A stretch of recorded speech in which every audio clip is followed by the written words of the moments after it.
રસ્તાઓ ઉપર બેફામ રીતે ડમ્પર દોડી રહ્યા છે। કપુરાઈ ચોકડી પાસે ડમ્પરે બાઇક ચાલકને અડફેટે લીધો હતો। ડમ્પરના આગળના ટાયર નીચે દબાયેલી બાઇક ઢસડાઈ હતી। બાઇક ચાલકના પગ ઉપર ડમ્પરના ટાયર ફરી વળ્યા હતા।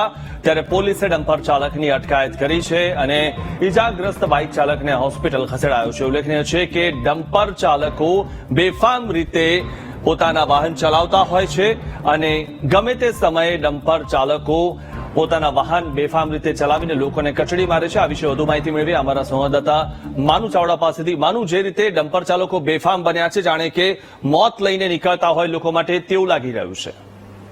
અંકુર, છેલ્લા ઘણા સમયથી વડોદરામાં પોલીસ કમિશનરના જાહેરનામાનો ભંગ કરી અને ફારદારી વાહનો છે શહેરમાં પ્રવેશ કરે છે અને અકસ્માત નોંધી રહ્યા છે। એવો જ એક અકસ્માત આજે કપુરાઈ ચોકડી પાસે થયો। ડમ્પર ચાલકે બાઇક ચાલકને અડફેટે લીધો અને એનું જે ઘટના સ્થળે બંને પગ છે ટાયર નીચે આવી ગયા અને બંને પગ કચડાઈ ગયા છે। ડમ્પરના આગળના ટાયર નીચે આ યુવકના બંને પગ ફસાઈ ગયા હતા અને એના કારણે યુવકને હોસ્પિટલ ખસેડવામાં આવ્યો છે। કાયમી અપંગતા થાય એવી આ ઘટના બની છે। પોલીસે ડમ્પર ચાલકની ધરપકડ કરી અને કાયદેસરની કાર્યવાહી શરૂ કરી છે, પરંતુ પોલીસ કમિશનરના જાહેરનામાનો ભંગ કરીને આવા વાહનો શહેરમાં પ્રવેશે છે અને લોકો માટે જીવલેણ સાબિત થઈ રહ્યા છે। જી જી, આભાર માનુ માહિતી આપવા બદલ।